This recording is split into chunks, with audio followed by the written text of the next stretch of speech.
Assalamualaikum warahmatullahi wabarakatuh. Perkenalkan, saya Apoteker Yana Putri Rahmawati, Magister Farmasi. Saya merupakan dosen S1 Farmasi dari Fakultas Farmasi Universitas Muhammadiyah Kudus. Video ini dibuat sebagai salah satu syarat pengajuan sertifikasi dosen tahun 2025 dalam unjuk kerja Tridharma Perguruan Tinggi PDD UKT PT dalam bidang pengajaran.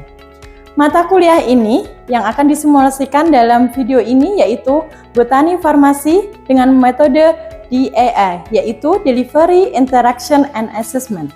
Mata kuliah Botani Farmasi ini memiliki 2 SKS teori, merupakan mata kuliah wajib program studi S1 Farmasi Universitas Muhammadiyah Kudus.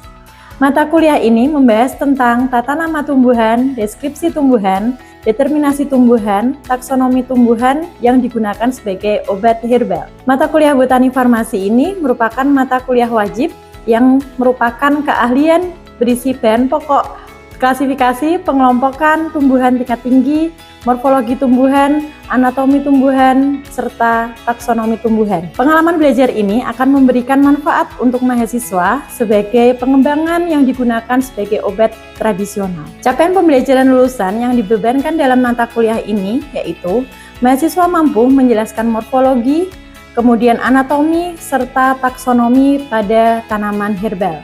Kemudian mahasiswa akan terampil melakukan identifikasi tanaman obat secara makroskopis ataupun mikroskopis serta dapat menyusun determinasi pada tanaman. Kemudian mahasiswa memiliki sikap yang peduli terhadap pelestarian tanaman obat lokal dan bersikap etis dalam pengambilan sampel pada tanaman yang digunakan sebagai tanaman obat herbal. Capaian pembelajaran mata kuliah ini yaitu mahasiswa mampu menjelaskan dan memahami terkait dengan pengantar botani farmasi. Kemudian mahasiswa mampu menjelaskan dan mengkaji terkait dengan tata nama botani serta sistem klasifikasi botani. Kemudian mahasiswa mampu menjelaskan taksonomi atau tata nama tumbuhan secara kimia. Serta mahasiswa mampu membedakan dan juga dapat memahami terkait dengan morfologi organ tumbuhan dari akar, batang, daun, bunga, biji, serta daun. Referensi yang digunakan dalam proses pembelajaran ini berupa buku, e-book, artikel ilmiah yang berkaitan dengan botani farmasi, ataupun morfologi dan taksonomi. Kemudian mata kuliah ini menggunakan metode sinkronus ataupun asinkronus, di mana metode pembelajaran yang digunakan yaitu pembelajaran aktif yang mengutamakan peran mahasiswa dalam melaksanakan perkuliahan, dapat berupa project based learning, small group discussion, ataupun based learning. Metode sinkronus dilakukan tatap muka di ruang kelas, sedangkan perkuliahan asinkronus menggunakan cyber atau yang bisa digunakan untuk penugasan secara mandiri maupun secara kelompok. Pertemuan dalam kuliah ini yaitu terdiri dari 16 pertemuan, di mana 7 pertemuan yaitu teori sebelum dilakukan UTS, kemudian 1 pertemuan UTS, kemudian 7 pertemuan sebelum UAS, dan 1 pertemuan UAS. Kemudian evaluasi dalam pembelajaran ini meliputi kehadiran, keaktifan, kemampuan menjelaskan, serta ketepatan pengumpulan tugas. Dalam sistematika penilaian, di mata kuliah Botani Farmasi ini yaitu UTS 10%, UAS 20%, seminar, diskusi, ataupun partisipasi yaitu 35%, dan penugasan yaitu 35%. Sistem penilaian dari mata kuliah Botani Farmasi terdiri dari UTS 10%, UAS 20%, seminar, diskusi, ataupun partisipasi 35%, dan penugasan 35%. Untuk berikutnya, saya akan memberikan cuplikan bagaimana proses pengajaran. Selamat menyaksikan. Oke, bismillahirrahmanirrahim. Assalamualaikum warahmatullahi wabarakatuh. Waalaikumsalam warahmatullahi wabarakatuh. Oke, selamat pagi semuanya. Pagi, sehat? Alhamdulillah. Nggak ada yang sakit ya?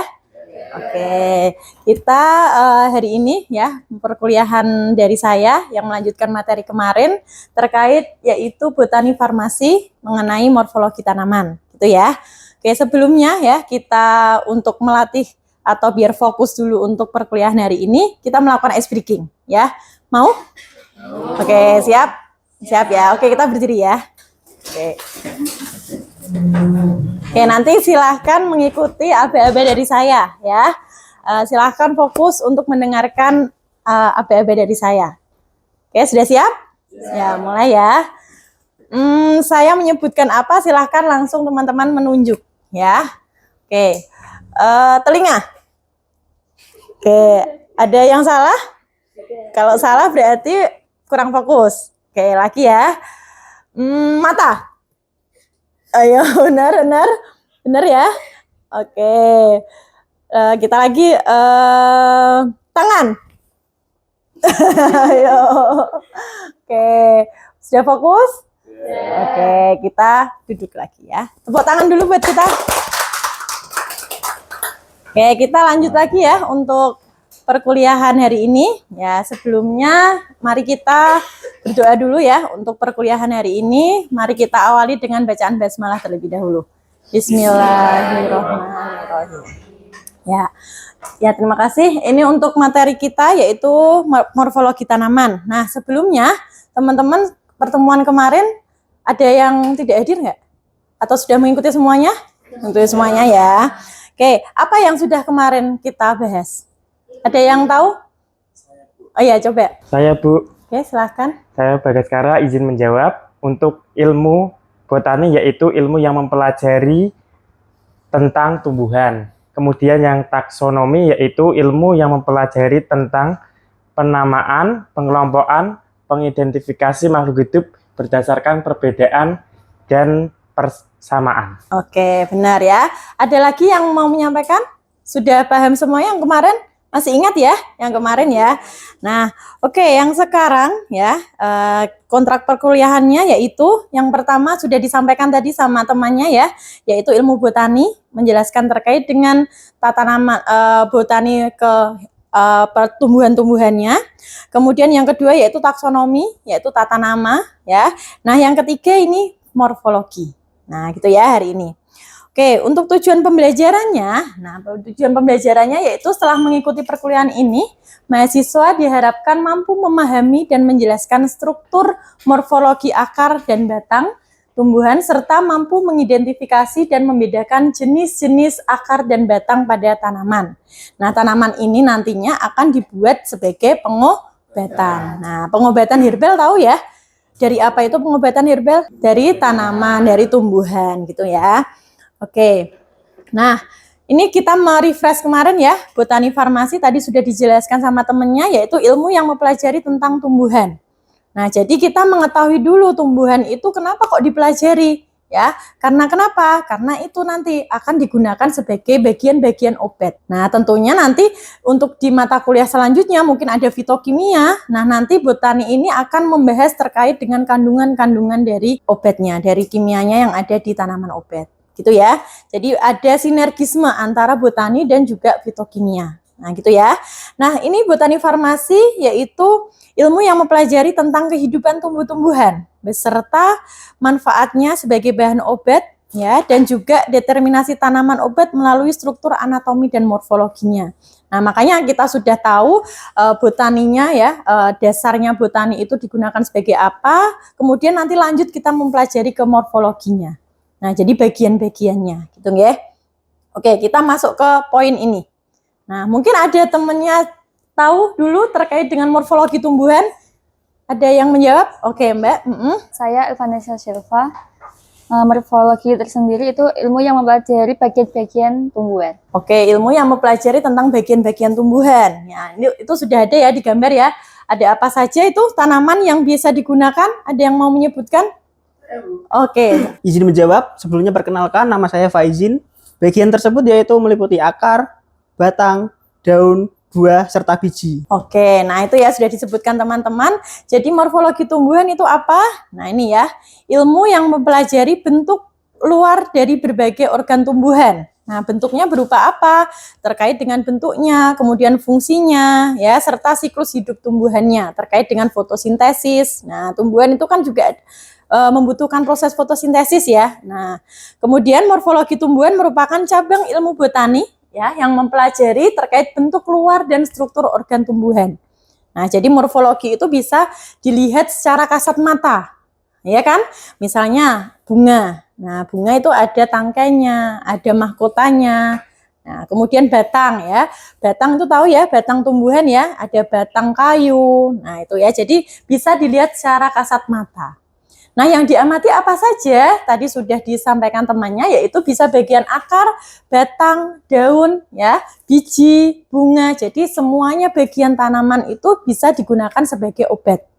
Nah, jadi tidak hanya daunnya saja yang bisa digunakan sebagai obat. Nah, tapi seluruh bagian tanaman itu bisa digunakan sebagai obat-obatan, ya, dari batang, daun, biji, rimpang, buah. Ya, biji yang ada di dalam tanaman itu juga bisa digunakan sebagai obat, asal tahu kandungannya, ya, tahu manfaatnya dari tanaman itu.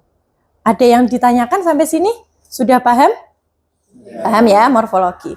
Oke. Nah, hari ini kita akan mempelajari terkait akar. Nah, tadi ya, akar itu di bagian mana sih? Ada yang bisa menjawab? Akar di mana?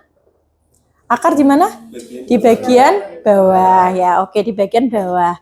Nah, ini ya, seperti di gambar ini ya, teman-teman mungkin sudah tahu ya kalau pohon besar-besar itu ada akarnya yang sampai ke atas dasar tanah. Nah, itu juga disebut akar. Nah, itu ya.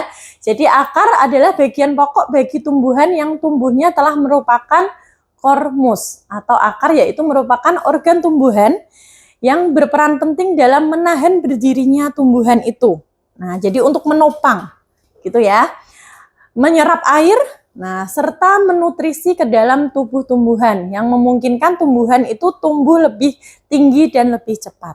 Nah, jadi peran akar di sini yang sudah ada di gambar itu ya, itu akarnya kan sangat kuat ya. Akar itu kan di bawah tanah. Nah, itu fungsinya untuk menopang dari tanaman itu.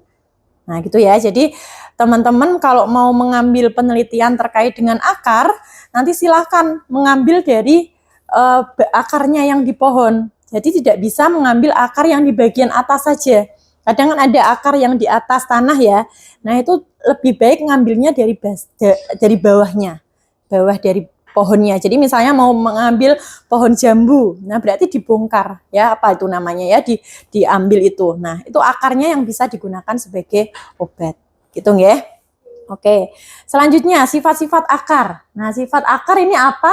Tidak berbuku, warna tidak hijau, biasanya keputih-putihan atau kekuning-kuningan, ya, tumbuh terus pada ujungnya. Dan juga bentuk akarnya seperti apa? Meruncing. Nah, itu ya, ada yang menjalar, ada yang meruncing, itu ya akar. Nah, yang terjadi pertumbuhan itu terjadi pada ujung akar. Jadi proses dari tumbuhan bertumbuh ya berarti di akar. Nah, kemudian yang selanjutnya yaitu fungsi akar. Nah, fungsi akar yang kita sudah ketahui tadi di definisinya ya, bisa menyerap apa? Air atau nutrisi ya.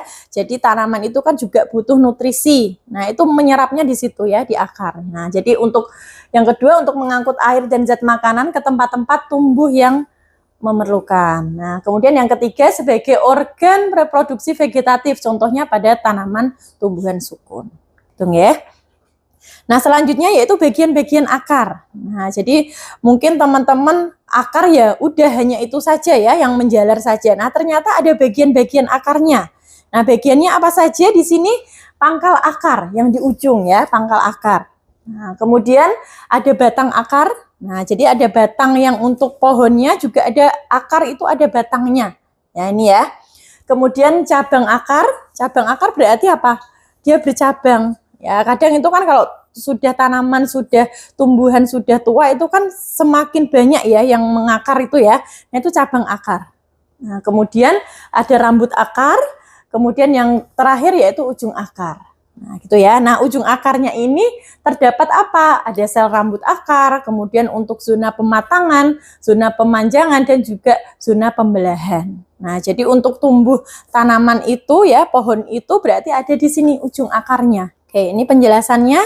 Nah, bagian-bagian akar yaitu leher akar atau kolium, ya, bagian akar yang bersambungan dengan pangkal batang. Nah, jadi menyatu di bagian batangnya. Oke, yang kedua yaitu ujung akar, apex radix, ya, terdiri dari jaringan yang masih mengalami pertumbuhan. Kemudian yang ketiga tadi batang akar. Batang akar merupakan tempat leher akar dan ujungnya. Dan yang keempat yaitu cabang akar yang bisa bercabang atau berserabut gitu ya. Nah, sekarang jenis-jenis akar. Nah, jenis akar di sini ada perbedaan ya, ada dua. Ya, ada akar tunggang dan juga akar serabut. Nah, gitu ya. Nah, akar tunggang seperti gambar yang sudah saya sajikan, yaitu tunggang itu yang serabutnya tidak terlalu banyak. Jadi itu hanya intinya.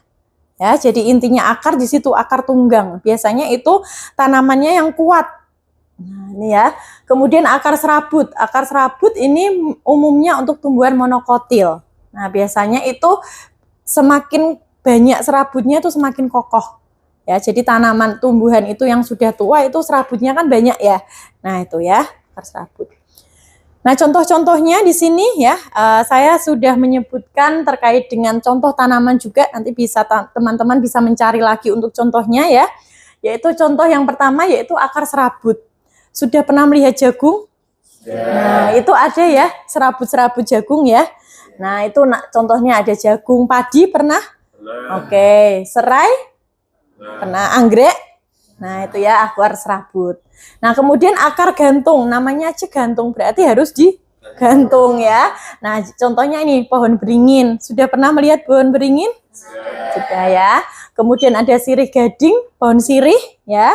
Kemudian ada kurtain. Nah, jadi tanamannya atau akarnya ini menjalar ke bawah. Namanya aja gantung ya, di atas. Nah, jadi sampai ke bawah. Nah, yang ketiga yaitu akar tunggang. Nah, apa itu akar tunggang? Contohnya ada buah wortel atau sayuran wortel. Ya, kadang itu kalau kita mencabut wortel itu kan ada kayak akarnya masih ya. Nah, itu contohnya akar tunggang yang ada di gambar itu ya. Jadi akarnya kokoh juga. Kemudian pohon kapas dan kacang-kacangan. Nah, itu contohnya. Kemudian yang terakhir yaitu akar napas. Nah, bukan nafas kita menghirup ya, tapi napas. Pohon bakau. Nah, contohnya yang sering di air. Nah, itu ya, kalau misalnya di sini ya ada pohon tembakau ya, di rawa-rawa di sungai itu kan juga ada akarnya pohon itu. Nah, ini contohnya ya, pohon bakau, pohon api-api atau tanaman tembakau. Yang sering di sini akar napas yaitu sering hidup di air. Nah, jadi sebagai menopang tanaman itu di air. Gitu ya. Oke, ada yang ditanyakan? Belum ya? Oke, kita lanjut ya. Nah, yang kedua yaitu batang. Nah, tadi banyak teman-teman sudah menyampaikan bahwa tanaman yang bisa digunakan sebagai obat yaitu dari ujung sampai ujung. Artinya dari akar bisa digunakan ya, batang, kemudian daun, kemudian ada bunga, ada buah, ada biji, semuanya bisa digunakan sebagai obat. Asal kita tahu morfologinya ya. Nah, selanjutnya yaitu batang. Nah, apa itu batang? Apa itu batang? Ada yang bisa menyebutkan? Batang tahu ya, tanaman batang tanaman itu pasti banyak ada batangnya. Nah, batang ini di sini yaitu salah satu bagian pokok tumbuhan yang terbentuk dari titik tumbuh batang pada jaringan embrional. Nah, contohnya ini dianimasikan batangnya ya. Nah, jadi batangnya itu sebagai untuk kokohnya dari tanaman itu juga ya. Nah, manfaat batangnya apa di sini? Nah, yang pertama sebagai penopang. Sama seperti akar ya, dia berperan sebagai penopang. Kalau tidak ada batang tidak mungkin ada daun yang bisa tumbuh, ya kan? Nah, kemudian penopang, batang berfungsi sebagai penopang tumbuhan agar bisa berdiri tegak. Nah, kemudian yang kedua yaitu sebagai pengangkutan. Nah, pengangkutan di sini sebagai apa? Berfungsi sebagai jalur pengangkutan air dan zat-zat mineral. Nah, sebagai proses fotosintesis juga, gitu ya. Nah, yang ketiga yaitu tempat melekatnya apa? Melekatnya apa tadi? Ada daun, bunga, ya, buah. Nah, itu ya, kalau tidak ada batang ya nggak mungkin tumbuh untuk daunnya, ya. Nah, jadi manfaat batang seperti ini ya, nanti bisa teman-teman bisa pelajari lagi. Nah, kemudian macam-macam batang. Nah, batang di sini ada 3 ya. Ada batang basah, batang berkayu, dan juga batang rumput. Nah, oke, kita bahas satu-satu, yaitu batang basah. Batang basah namanya aja basah, berarti apa? Lunak, ya, lunak, berair. Dia memiliki kandungan yang airnya tinggi. Nah, ini ya, contohnya apa? Bayam, kangkung, ya, pisang. Pernah melihat semuanya? tanaman ini ya. Tahu ya, batang bayam itu kan memang berair ya.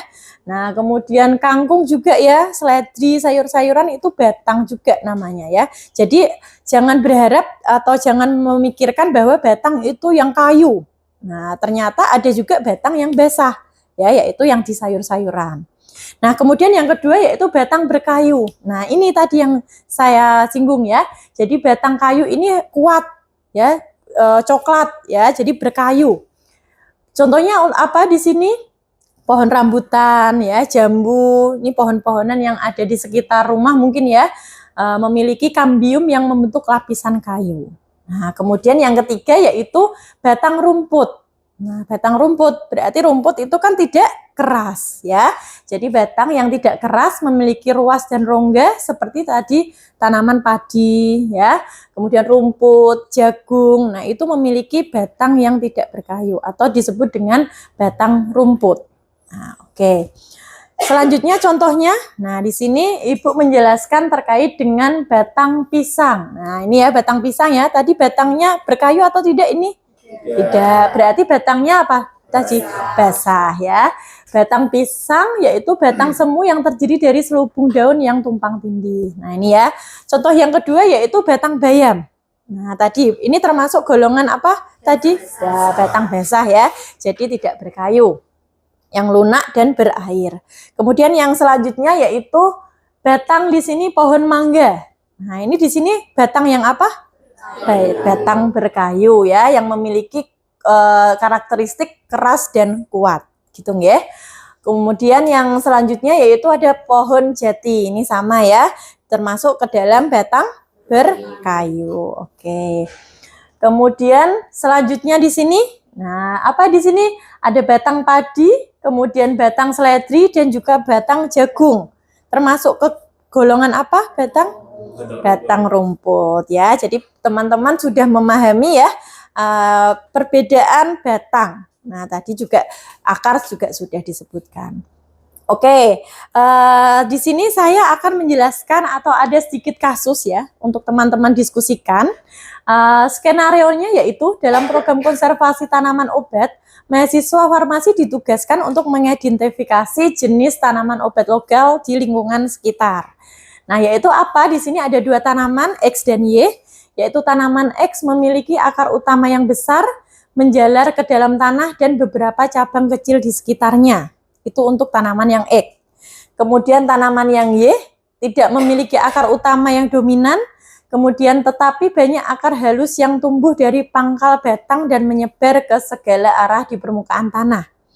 Nah, nanti coba teman-teman diskusikan termasuk ke dalam jenis akar yang seperti apa untuk tanaman X dan tanaman Y. Ya. Kemudian nanti saya akan menunjuk atau mungkin mahasiswa yang akan menjelaskan terkait dengan perbedaan ini tanaman X dan tanaman Y termasuk ke dalam jenis tanaman akar yang mana ya. Kemudian nanti melakukan identifikasi dan juga teman-teman akan menjelaskan. Oke, siap? Oke, siap ya. Silakan bisa didiskusikan. Saya beri waktu untuk waktu 5 menit ya. Saya rasa ini gampang ya, sudah tadi saya jelaskan di PowerPoint yang sebelumnya, teman-teman bisa mendiskusikan. Oke, silahkan diskusi sama teman-teman. Oke, teman-teman sudah 5 menit untuk waktu diskusinya. Silahkan mungkin teman-teman ada yang mau menjelaskan dulu, ada yang mengangkat tangan atau ada yang menjelaskan ke temannya, silahkan. Oke, Mbak, silahkan. Nama saya Nur Alvina. Untuk tanaman X itu akar tunggang, kalau tanaman Y itu akar serabut. Oke, ada yang mau menyebutkan lagi? Oke, silahkan. Izin menjawab, Ya, nama silakan. saya Sofi. Tanaman X memiliki ciri khas akar tunggang yang dimiliki oleh tumbuhan dikotil.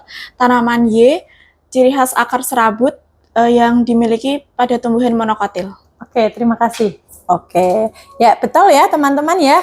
Jadi tanaman X yaitu merupakan akar tunggang, ya. Kemudian tanaman Y yaitu akar serabut. Ya, oke teman-teman, saya rasa itu ya pertemuan hari ini kita sudah selesai untuk morfologi batang dan akar. Untuk pertemuan selanjutnya kita akan membahas morfologi yang lain. Oke, mari kita tutup dengan bacaan hamdalah bersama. Alhamdulillah. Oke, terima kasih. Semoga bermanfaat untuk materi hari ini dan semangat untuk teman-teman untuk belajarnya. Saya akhiri. Wabillahi taufiq wal hidayah. Wassalamualaikum warahmatullahi wabarakatuh. Waalaikumsalam warahmatullahi wabarakatuh. Terima kasih, Bu. Oke, sama-sama. Demikian informasi yang bisa saya sampaikan terkait dengan mata kuliah Botani Farmasi untuk program studi S1 Farmasi Universitas Muhammadiyah Kudus. Semoga dapat memberikan gambaran dalam bidang pengajaran mata kuliah Botani Farmasi yang saya ampu. Terima kasih. Wassalamualaikum warahmatullahi wabarakatuh.